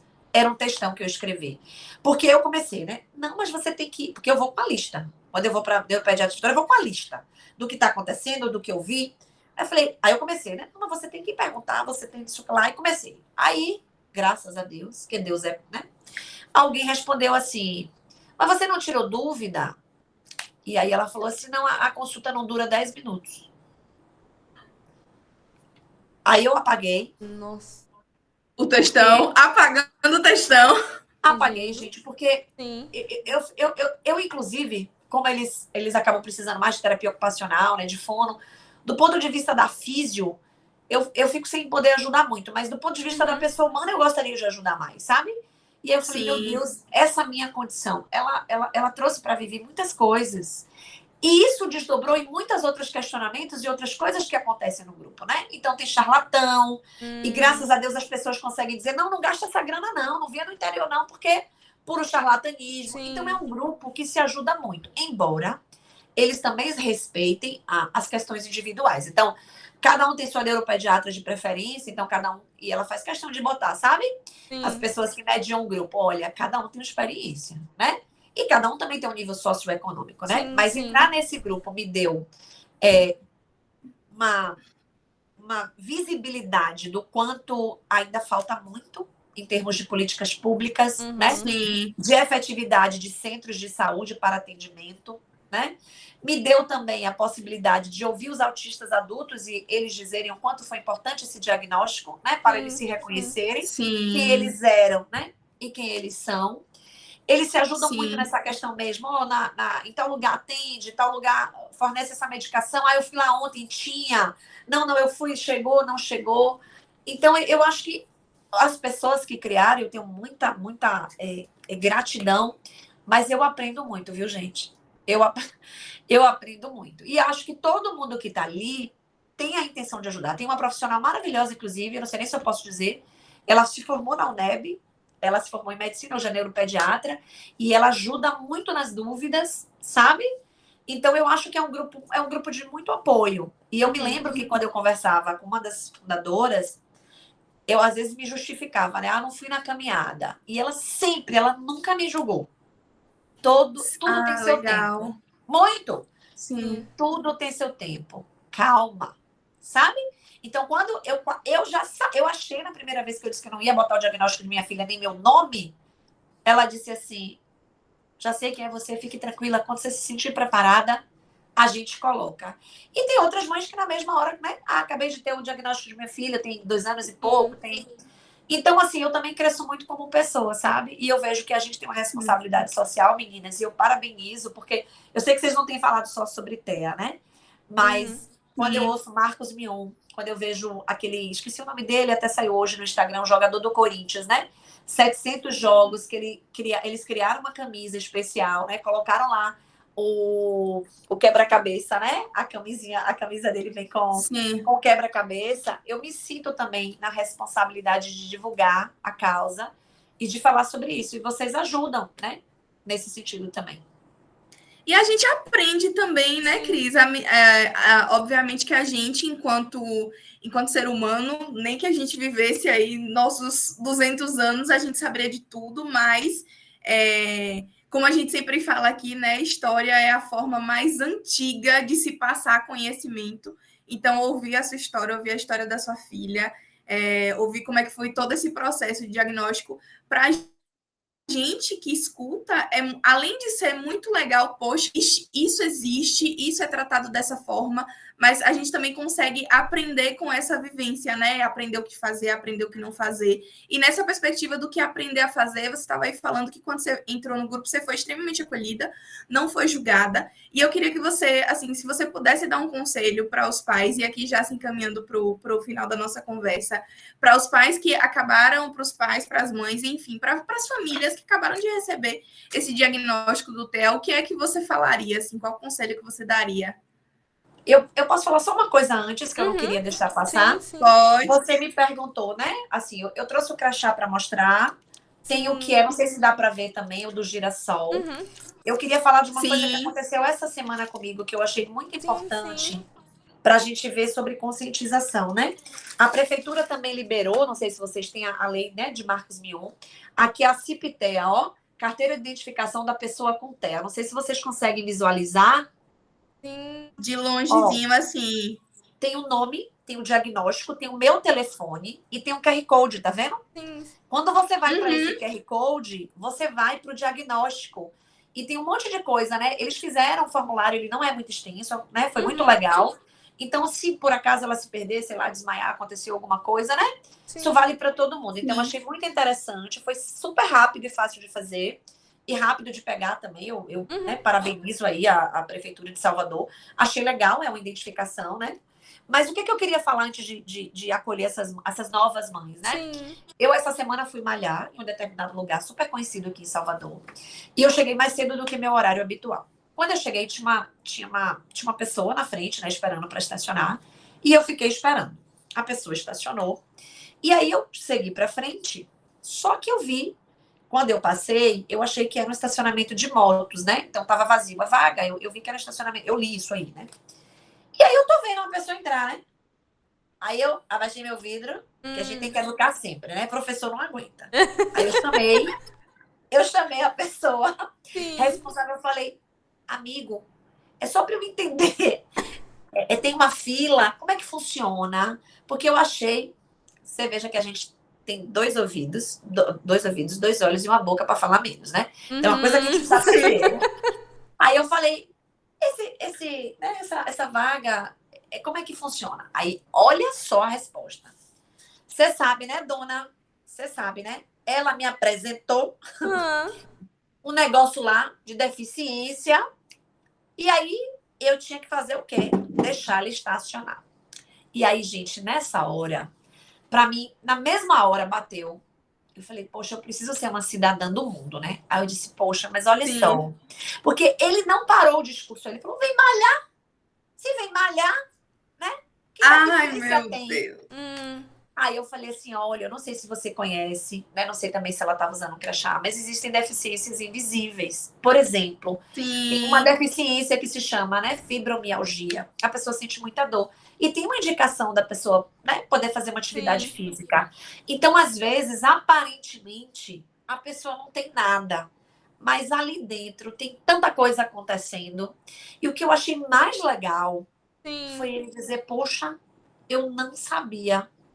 Eu disse, pois é uma pena que eu não estava, né? Porque eu só ando com a moça de Vitória quando a Vitória está comigo. E aí eu não pude mostrar. E eu não fui mais lá novamente essa semana, né? Mas eu achei legal também o quanto ele absorveu. Mas eu vejo também o quanto a gente precisa fazer treinamento das pessoas. A gente ouve todo dia, né? E vê todo dia no Instagram essas coisas que acontecem. As pessoas precisam de treinamento. As empresas precisam de treinamento para não ter, né? Enfim, é só uma eu gostaria de falar. Não, concordo. E antes de você ir para a parte do conselho, eu acho que isso é algo que deveria ser transversal, né? Não é o que deveria ser pontual. A gente, enquanto estudante, deveria discutir sobre isso, e não só a gente que é da área de saúde, que às vezes a gente, inclusive da área de saúde, tem alguns preconceitos com doenças outras, com diagnósticos outros, com transtornos outros. Então, e olha que a gente é da área de saúde, a gente teoricamente deveria entender o ser humano como integral, e a gente que é de fisioterapia ainda tem um plus, a gente deve enxergar a potencialidade do indivíduo e não o diagnóstico, a deficiência, aquilo que ele tem. Então, assim, a gente ainda, enquanto profissional, tem essa dificuldade. Imagine as pessoas que não têm subsídio do ponto de vista de academia mesmo, de saber que essas questões existem. E aí, Kika, tem uma vertente assim que seria cômico se não fosse trágico. As empresas, de fato, não treinam as pessoas para atender pessoas, não treinam as pessoas para receber pessoas, não treinam para acolher pessoas. Elas te treinam numa tarefa, numa atividade, e toda atividade, pensando do ponto de vista que a gente vive em sociedade, por mais que você venda um produto, você vende para alguém. Então, você, teoricamente, deveria ter o mínimo, né, de suporte do ponto de vista, se você trabalha num local, você deveria ter o mínimo de suporte para aprender a lidar com pessoas diversas. E isso acaba que não existe, né? E aqui são N preconceitos, né? Não é só com as pessoas com TEA, mas aí você vê preconceito com as pessoas LGBTQIA+. Então, tem uma série de preconceitos aí entranhados na sociedade que a gente simplesmente deixa passar. Não, eu acho que isso, por isso, meninas, que eu nunca... aconteceram outras coisas, né, na escola, Sim. E eu sempre digo assim, é claro que eu vou na escola, eu mando e-mail, eu faço meus posicionamentos, né, nas reuniões com a psicopedagoga, nunca fiz diretamente, né, aos professores, Sim. nunca senti necessidade, mas eu sempre parto, né, do pressuposto que eu sou uma pessoa humana, né, nunca precisei tomar um posicionamento maior. Eu acho que a gente precisa educar. Eu sou mãe, mas eu também sou professora, né? E eu acho que esse papel de cidadã cabe a todo mundo. Então, o que Sim. naquele momento foi tão legal, porque ele também estava disposto, né? Tipo assim, poxa, eu julguei. Eu acho que na hora ele não falou, mas ele, né? Porque de fato, assim, ninguém falou para ele, ele não tinha obrigação, ele estava ali, né, Sim. cuidando do estacionamento. Então, o que é deficiência? Para a maioria das pessoas, às vezes, é uma deficiência física ou uma coisa mais gritante, né? Então, era por isso que eu ouvia também que para com essa maluquice que não é autista, menina tão inteligente, né? Deixa ela com uma amiga só, deixa ela mais introspecta, entende? Sim. Então a gente precisa, de fato, rever a sociedade e eu acho que a gente é parte disso. Mas eu acho que a gente está conseguindo, né? Então vou responder outra pergunta antes de entrar na final, que você me perguntou do crachá. Eu tive, então digo logo, né? Eu acho que a grande dificuldade do crachá foi minha, inicialmente, sabe? Porque ela, quando entrou nessa, que ela de fato começou a trabalhar com a psicóloga, ela me veio com todos os direitos. E eu achei maravilhoso, porque tinha muitos que eu nem conhecia, né? Minha mãe, você viajando comigo, você tem direito a 80%. Eu digo, oi, gostei, hein? E ela veio cheia de coisa, né? Eu sou prioridade na fila. Eu digo, essa menina vai fazer uma revolução na escola. Não vai pegar mais fila nenhuma. E eu pensando, né? Como isso ia ser. E, claro, discutir com a psicóloga, discutir com a psicopedagoga. Eu sempre faço uma ação muito conjunta, né? E muito pensada.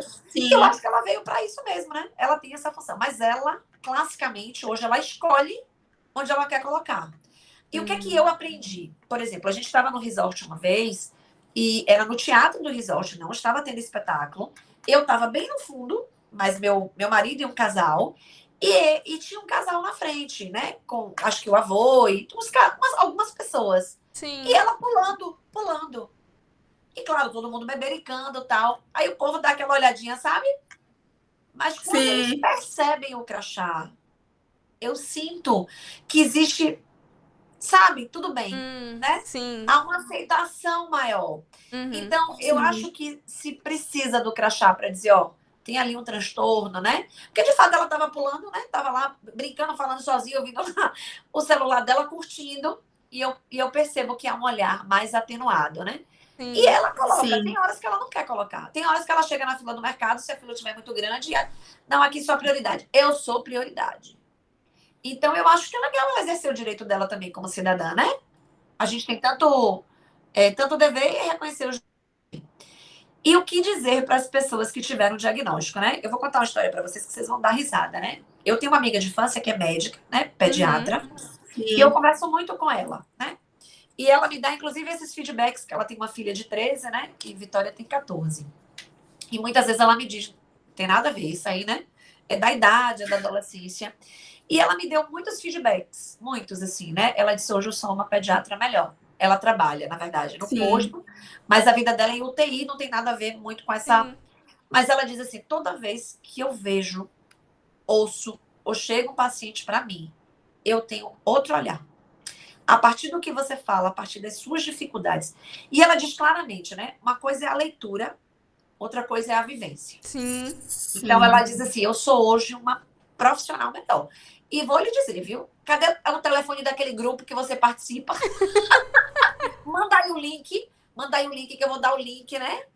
E outra coisa muito legal também que eu acho, né? Toda vez, isso não é só dela. Talvez por ela ser pediatra e por ser médica, né? Mas toda vez que alguém chega para ela e fala, conversa, ela diz assim, ó, eu tô aqui para ouvir você, para lhe acolher, para tomar um café. Mas eu tenho uma amiga que se você conversar...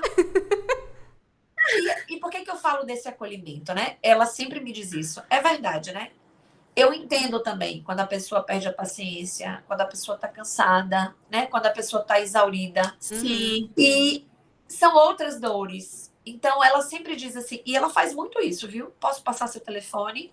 Eu falei, se a pessoa quer conversar, né? Eu estou super disponível. Então, eu já tomei, gente, milhares de cafés. E é uma coisa que eu me coloco muito à disposição. E as pessoas, meus amigos de faculdade, todas as pessoas que sabem, você pode dar uma palavrinha, né? Você pode conversar. Eu acho que a gente precisa, de fato, acolher. E eu gostaria de voltar à mesma frase que eu comecei dizendo, né? Eu me coloco sempre como gente. Eu digo, eu entendo, né? Às vezes eu só ouço, mas às vezes eu disse, eu acho que é difícil mesmo. Porque além do filho esperado, muitos não chegam a ter autonomia, né? Ou a autonomia demora muito mais do que o habitual. E a gente é mãe, a gente é mulher, a gente quer trabalhar, a gente tem milhões de papéis. E às vezes a gente acha, né, que vai dar conta desses papéis todos. E até a gente elaborar, Sim. né, esse filho real na cabeça da gente e, né, e dar conta disso. Eu acho que é bacana ouvir também, né, de outra pessoa. Poxa, é verdade que eu posso estar cansada, né? Outro dia foi uma que me disse assim, Sim. eu tô a ponto, a palavra que ela usou foi essa, eu tô a ponto de explodir. Eu preciso de férias. Por quê? Porque o filho estava tendo crises recorrentes. E aí, naquele momento, eu acolhi e falei assim, né? Mãe, como é que tá, né? Tem um psiquiatra acompanhando, né? E o neuropediatra, né? Como é que tem sido essa visita? O que é que tá acontecendo? Mudou a rotina? E aí, às vezes, eu só escuto, né, gente? Sempre depende, né, da proposta. E a maioria das vezes, assim, quase que 100%, elas querem pessoalmente conversar. É como se fosse assim, deixa eu ir ali, né? Sim, Deixa eu, né? Deixa eu sair aqui um pouquinho, deixa eu conversar com alguém que me entende. Porque, sabe, não é uma coisa assim, tipo, né? Não, tem que. Oxente, dizer que filho cansa, você não quis um filho, sabe? Ou então, mas Deus quis, então você, né? Eu digo, eu entendo, eu sei. E pode falar tudo aqui que não vai sair daqui. Eu entendo. E a pessoa às vezes fala de outras coisas, e aí, assim, é um desabafo, sabe? E aí a gente conversa, me tornei amiga de alguns, né? De outros não dá, porque cultivar amizade também, né? Requer tempo, mas eu acho que esse acolhimento, ele é importante. E a pessoa vai perguntando. Eu digo, pode perguntar o que você quiser. Só não me pergunte de gasto para você não decidir logo, né? Não começar o investimento. Eu fico sempre brincando, mas eu acho que a gente precisa acolher o pai, a mãe, o irmão, a irmã. A irmã mesmo estava aqui, né? Tá de férias da faculdade, a faculdade ainda não começou. Veio passar o dia aí no meio do carnaval. Eu digo, pode vir que ela tá esperando, né? Veio nas férias. E a gente conversa muito, ela acolhe, ela é muito legal, sabe? Então eu acho que precisa. Todo mundo que tem um diagnóstico, não é só de TEA, né, gente? Precisa desse apoio. Profissional, eu acho, sem dúvida nenhuma, mas de alguém que possa acolher. Sim. Às vezes a gente só quer desabafar também, é justamente aquele lavar de alma e fugir um pouquinho desse ambiente, porque querendo ou não, quando tem um local com um problema, ou uma questão que pra gente no momento se tornou um problema, ou pelo menos uma situação desgastante, só de sair daquele local já muda um pouquinho, já dá um alívio, porque você sai do contexto do problema. E aí quando você descansa, porque a gente é humano, a gente gosta de reclamar às vezes. Só reclamar já muda bastante. Às vezes a gente sabe como resolver o problema, não quer ouvir como resolver aquele problema, mas só quer que alguém escute e, tipo, estou te ouvindo, eu me importo, eu entendo o que você está passando, eu me importo. Isso, eu me importo. E acolher nesse sentido, né? E outra coisa que eu acho que é importante também, né?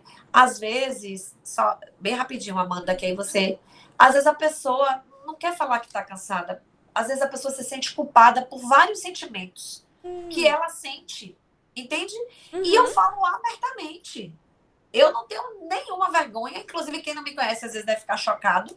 Porque eu às vezes digo assim, foi difícil, né? Eu demorei para cair a ficha. E eu digo claramente, isso não tem nada a ver com amor, porque eu sou enlouquecida com a minha filha. Eu digo assim, sabe? Eu falo, ó, eu sou da área de saúde, eu não conseguia ver até a coisa, né, maturar na minha cabeça. Nem para todo mundo eu digo, né, que foi com os 11 anos, mas eu fico brincando, né, um pouco do... E eu vou falando, eu digo, tem que ter seu tempo, né, falo do tempo do casal. Só que, assim, cada um é uma realidade, né, cada marido vê de um jeito, cada pai, cada mãe, cada irmão. Eu vou falando um pouco da minha experiência, mas a gente acolher amorosamente, a escuta, né, às vezes passiva, a depender, às vezes ativa, é muito importante. E assim, antes de Mari ir para a última pergunta, para a gente encerrar esse bate-papo de 1h30 quase, 1h30 a gente vai fazer uma hora. Uma hora.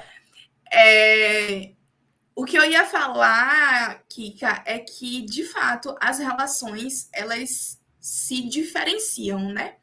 E aí, puxando aqui na memória o banquete de Platão, né? Que aí Mari vai ser obrigada a ler, porque eu a obrigarei a ler. Um dos discursos, né, o banquete, para quem não sabe, fala sobre diversas perspectivas com relação ao amor, né? O que é o amor. E aí tem uma frase que, obviamente, assim, se você for levar para um contexto de séculos atrás, você compreende, e que me marcou muito enquanto profissional da saúde, que ele fala: o amor experimentado por um corpo sadio é diferente do amor experimentado por um corpo doente. Então, assim, a forma como você ama, a forma como você se sente amado é muito diferente quando você está nas suas plenas capacidades funcionais, cognitivas, intelectuais, e extremamente diferente como você ama e como você vivencia esse amor quando alguma dessas capacidades, né, não está plenamente funcional, digamos assim. Então, assim, essas relações dentro da família, com esse ou com outros diagnósticos, muda, porque a forma de vivenciar, inclusive o amor, também muda, né? Então, para quem tem uma linguagem de amor e para quem compreende disso aí, às vezes a tua forma de demonstrar amor para uma pessoa que está adoecida no teu domicílio é mais com atos de serviço. E às vezes aquela pessoa não se sente amada daquela forma. Então, assim, a relação familiar, né, do ponto de vista, não família no sentido de ser pai e mãe, mas família no sentido de ser aquele núcleo que se convive, muda com um diagnóstico. Então, assim, é extremamente importante você trazer esse cuidado, né, a necessidade desse cuidado com os pais, com os irmãos, com os familiares, com aquelas pessoas que estão convivendo. E Mari, vamos para a última pergunta, senão a gente vai ficar aqui. Amanda e Marília, vou dar uma sugestão. Sumaia escreveu um livro sobre o irmão, né, da pessoa com deficiência. É muito interessante. Tem 1000 coisas a respeito disso e eu acho que é muito profundo. Ela discute isso de uma maneira super legal. Não sei se vocês estão aí, né, por várias vertentes, mas eu acho que é um tema muito interessante. Você acabou de falar aí, né, desse contexto. Ela comentou que eu peguei TCC semestre passado, ano passado.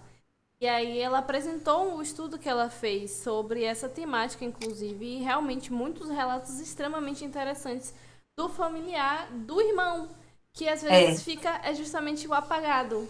Eu tava brincando até com o Zé um dia desses. Foi algum desenho que a gente tava assistindo, e aí tinha um irmão mais... Eram 3 crianças dentro de uma família, inclusive um núcleo familiar extremamente saudável.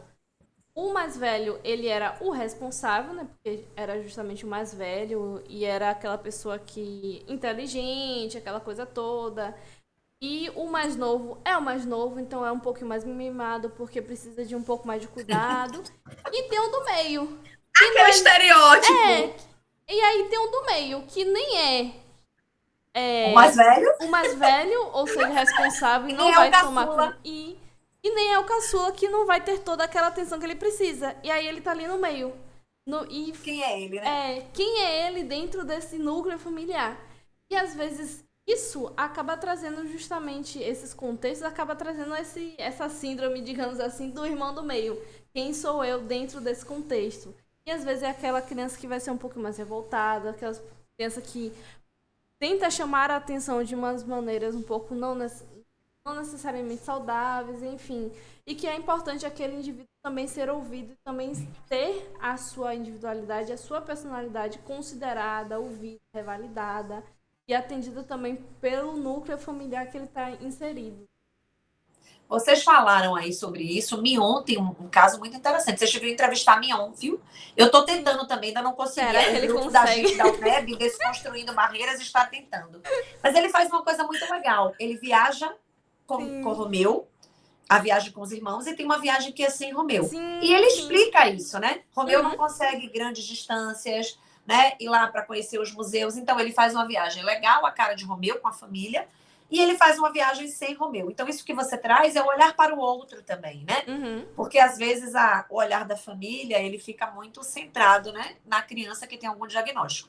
Volto a dizer, porque a gente não tem orientação. Nós, profissionais da saúde, às vezes, trabalhamos de maneira muito individual. A Amanda falou um pouco sobre isso, né? Cadê esse ser integral, né? Cadê a família, né? Porque tá todo mundo ali dentro da mesma perspectiva, né? Com certeza. E aí, de fato, a última pergunta antes que a Amanda me mate. Aqui é assim, gente. A gente tenta fazer uma hora também para não ficar muito desgastante para todas as partes, os ouvintes Quem tá e ouvindo, participantes. né? Mas, às vezes, a conversa, né, Rende. É muito boa. e a gente fica aqui, uma tentando controlar a outra, mas sigamos. Última pergunta. E aí, de fato, o que... Foi uma coisa que a gente pensou, que acho que é para fechar, assim, com chave de ouro a entrevista de hoje, né? A gente queria saber, basicamente, qual seria o ensinamento mais importante, assim, que a sua filha trouxe pra você e que o Thea também trouxe pra ti dentro desses anos aí de convivência. Menina, a gente vai ter mais 2 horas, né? Peraí. Então, eu falo muito sobre isso, né? Eu acho que Vitória, ela me trouxe uma outra perspectiva de mundo. Quando eu entrei na fisioterapia, eu tinha aquela perspectiva, né? Da jovem sonhadora, né? De estudar, de ajudar as pessoas, né? Daquela coisa do servir. Então, a reabilitação, tinha a perspectiva do reabilitar, trazer algo. E Vitória, de fato, me mostrou o quanto não precisa só da técnica, né? Cada indivíduo é um indivíduo. Hoje eu sou outra pessoa, gente, completamente diferente. Eu sou outra professora, sou outra pessoa, sou outra esposa, né? Sou outra filha. E eu acho também que, assim, sair um pouco dos padrões. Porque como eu era inteligente, né? Eu era a CDF. Eu nunca dei problema à minha mãe. Eu também vinha de uma sociedade Planejada. normativa. Então eu não me dava conta, sabe? Eu tenho aprendido muito na universidade com os alunos sobre várias coisas, mas Vitória me trouxe também esse aprendizado, né? De que a gente está, vocês acabaram de falar sobre isso, né? Às vezes a gente nem se dá conta que a gente segue o fluxo. E Vitória me deu uma chacoalhada, né? Então, peraí. Então eu já, né? Peraí. Eu tô pedindo para ela ser igual a todo mundo, se eu quero, né? Peraí. Outro dia, inclusive, para vocês darem risada, eu tenho aprendido muito sobre isso, né? Saí com um amigo meu, e aí eu perguntei aí, né? Cadê o namorado? Aí ele respondeu, achei massa. Só existe essa forma de viver? Eita! Oi! Tome! Aí onde eu quero chegar, né? Aí essa minha amiga maravilhosa, porque tava um grupo, foi me levar para casa e falou, você é engraçada, né? Esse dia foi pra terapia de novo. Você é engraçada, né? Você me fala tanto de não se colocar na norma. Você me fala tanto de Vitória e vai perguntar algo igual. Eu falei, A tia dos E namoradinhos. os namoradinhos? Mas olha, gente, juro, pra você ver como a gente vai sem perceber. Eu falei, não, é porque tinha tanto tempo que eu não ouvia que eu queria saber se ele estava bem, se ele estava com a pessoa legal. Porque a pergunta também é normativa. Tem nada a ver, eu podia perguntar tantas outras coisas. E aí ela deu risada, ela falou, é vivendo e aprendendo, né? Eu falei, só tô tomando a cacetada. Eu digo... E aí eu vejo, por isso que o Desconstruindo Barreiras, né, que é um projeto de extensão da universidade, a gente fala muito sobre isso, sabe? A gente precisa educar, inclusive a nós. Porque, né, os alunos que participam, que têm deficiência, os que não têm também, todo mundo acaba ensinando, mas principalmente eles. Então, eu naquela hora eu disse, é verdade, eu falo tanto, né? Ele não é só essa forma. Eu não tive essa intenção, mas talvez para ele tenha ressoado. E aí eu disse, a gente está no momento de quebrar essas barreiras. E eu acho que Vitória me trouxe um pouco para isso, para um olhar mais extenso para o mundo. Eu acho que ela trouxe outra coisa que ela é muito genuína e muito verdadeira. E essa verdade, para mim, às vezes é muito chocante, porque eu sou bem geminiana, né? Comunicativa, brincalhona, vou lá, vou cá. E às vezes estou ali, em cima do muro. Por quê? Porque eu escolho muito as minhas brigas. Eu não sou aquela pessoa que vou brigar por algo que eu acho que não tem sentido, né? Outro dia aconteceu uma coisa, uma amiga minha me mandou no zap. Aquilo era pra você. Eu disse, eu sei. Mas você não falou nada. Eu falei, vou perder tempo. Aí ela, eu vou te ligar depois. Ela ficou indignada. Sim. E de fato era pra mim, mas a pessoa não me conhece. Sim. Foi uma coisa que ele queria falar, falou, achou, né? Cresceu ali, tá tudo bem. Então, assim, eu escolho muito. Mas o que é que ela me ensinou? Ela é muito reta e verdadeira, né? O mundo não tá muito preparado para isso, né? Tanto que eu digo, ela, minha É filha, verdade. a gente tá num lugar que às vezes a gente precisa, né, folhear ali, né? Fazer uma... Sim.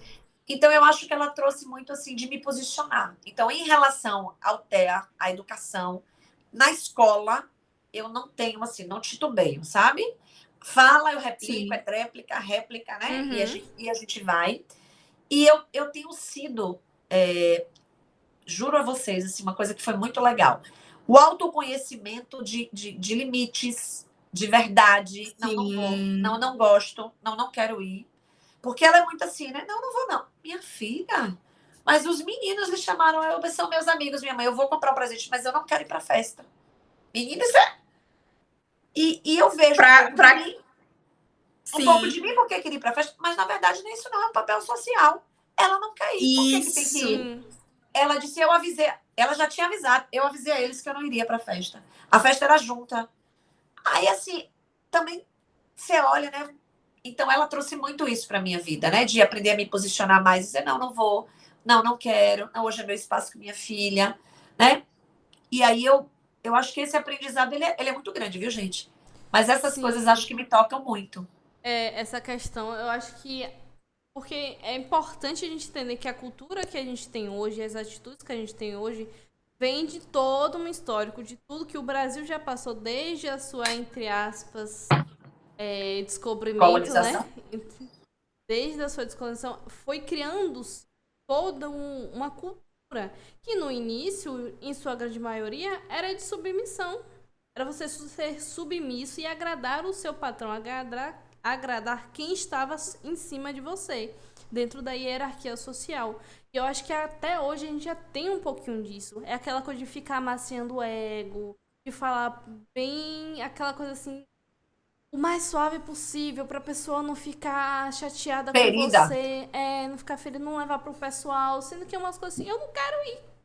E aí eu vou me submeter a sair de casa a tal horário, sendo que eu estou cansada, com preguiça, só pra agradar o outro. E aí eu vou me desagradar. O mundo não está preparado para essa discussão ainda.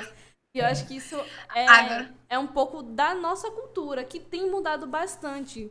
Tanto que é uma briga geracional que às vezes a gente vê, né? Ah, geração mimimi, não sei o quê. Mas é só uma geração que não está mais se submetendo a coisas que a nossa geração de antes passou. Que às vezes foi necessária pela questão de colocar comida dentro de casa, né? Mas que hoje em dia não necessariamente não cabe mais. Cabe mais. E aí temos esses ruídos, né, entre gerações, por exemplo. Olha, Mandinha. Agora, sim, o que eu ia falar era o seguinte, é uma questão cultural, mas eu vou falar bem rapidinho, gente, eu prometo. É uma questão cultural, mas se você observar, é mais da América Latina, né? Sim. A gente tem essa coisa de ser mais caliente, de ser mais amoroso, de ser mais acolhedor. E aí, nisso, às vezes, a gente acaba que se perde, né? Se perde nesse sentido de, para não desagradar, para não entrar em conflito, eu vou fazer algo que não me agrada. Porque se você vai para esses países que são conhecidos como mais frios, né? Que as pessoas são mais frias, às vezes a pessoa não é nem necessariamente mais fria. A pessoa simplesmente ela impõe aquilo que ela quer, aquilo que ela gosta, a forma como ela é mais direta, ela é mais sincera, né? Coisa que pra gente precisa ter, a gente não consegue fazer isso de uma forma natural, né? Precisa estar vinculada, por exemplo, né, Kika, a um diagnóstico, né? Então, assim, a pessoa, ela, para ser ela, para que ela seja respeitada, ela precisa se impor, mas aí a gente acaba que na nossa perspectiva é tipo assim, a pessoa, ela tá sendo sincera porque ela tem esse ou aquela condição que faz com que ela seja assim. E não necessariamente todo mundo devia ser assim. Então, assim, todo mundo deveria ser mais reto e direto, prático e pragmático. Todo mundo mais feliz, né? Sim, sim. Que nem Vitória e o esposo de Kika, que é uma pessoa extremamente prática. E eles se dão bem resolvida. Ela, cada dia... Gente, até na brincadeira, às vezes eu digo, eu vou fazer 33 anos, é muito tempo. Você tem 48.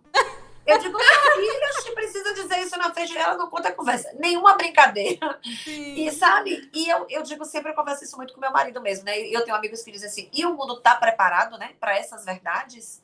Ela fala, uma amiguinha dela chamou para o aniversário. Ela, minha mãe, ela adora essa amiga. Sim. Vou ficar lá 20 minutos. Eu disse, minha filha, por que 20 minutos? Porque eu tô cansada. Resultado, ficou até o final da festa porque gostou, se inteirou. Sim. Mas é o que vocês disseram. O fato de ser a melhor ou a amiga que ela gosta muito, não quer dizer que ela vai ficar a festa inteira. Ela tem outras coisas mais interessantes. Aniversário não é uma coisa que chama muita atenção. E é um pouco do que vocês disseram, né? Um pouco de tudo. E tudo bem. E agora eu tô assim, viu? Tudo bem. Quer ir?